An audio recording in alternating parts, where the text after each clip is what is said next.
Bonjour à tous, chers frères et sœurs du Carrefour chrétien de la capitale. J'espère que vous allez bien. Je vais vous partager une petite pensée biblique aujourd'hui qui est basée sur l'évangile de Jean au chapitre 14. Et on peut lire la chose suivante au verset 1 à 3. Que votre cœur ne se trouble pas. Croyez en Dieu, croyez aussi en moi. Il y a beaucoup de demeures dans la maison de mon Père. Si ce n'était pas le cas, je vous l'aurais dit. Je vais vous préparer une place. Et puisque je vais vous préparer une place, je reviendrai et je vous prendrai avec moi, afin que, là où je suis, vous y soyez aussi.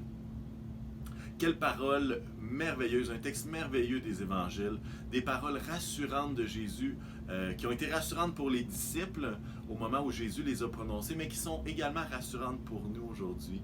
Que votre cœur ne se trouble pas. Et dans l'incertitude, que votre cœur ne se trouble pas, parce que l'important est de croire en Dieu, de croire en Jésus. Une des choses qui m'émerveille dans ce passage-là, c'est que Jésus est en train de nous préparer une demeure. Dieu est en train de nous préparer une place. C'est comme si on a cette image-là très claire que Jésus est en train de construire une maison, construire un bloc de condos locatifs où est-ce que chacun d'entre nous pourront résider. Bon, je ne suis pas en train de sortir une nouvelle doctrine sur le condo du ciel, là, mais ce que je veux dire, c'est que c'est très clair ici que Jésus est en train de nous dire, je vais vous construire une demeure, je vais vous préparer une demeure. Et puis, ce qui est intéressant, c'est que pour Jésus, le domaine de la construction n'est pas arrêté, n'est pas au ralenti. D'ailleurs, on aimerait ça que la construction de notre bâtiment puisse continuer dans une période comme celle-ci, mais ça viendra.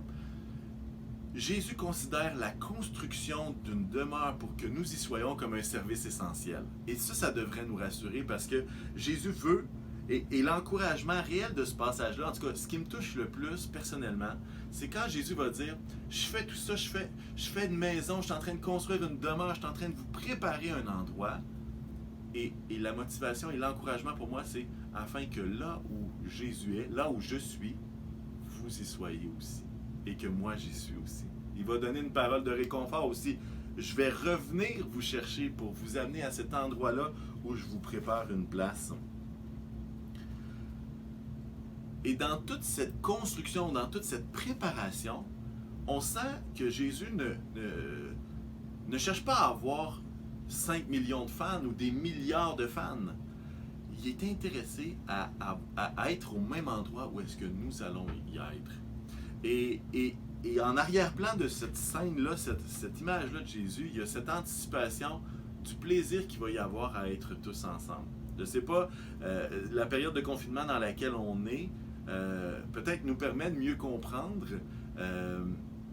Mais lorsque cette période de confinement va être finie, je sais qu'il y en a plusieurs d'entre vous que vous êtes en train de faire des plans, et moi aussi.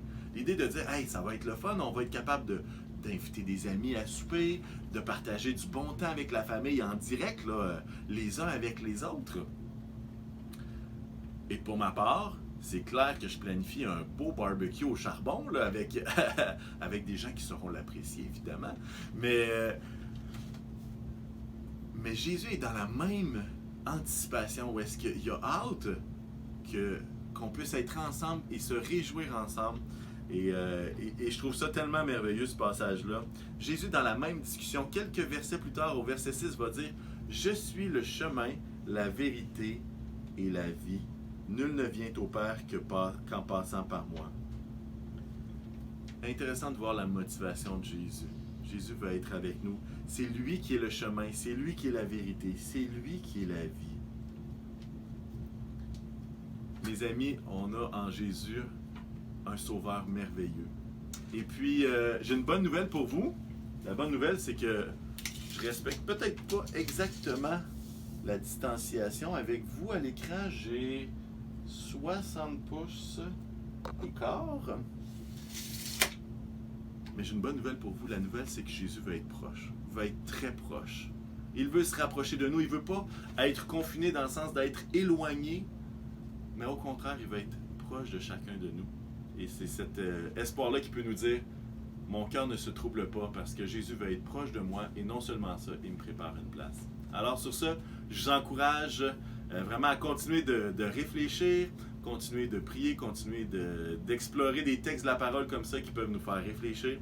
Vraiment que Dieu vous bénisse aujourd'hui. Et puis Dieu nous prépare une place dans le ciel. C'est un espoir merveilleux pour chaque croyant. Bonne journée à tous.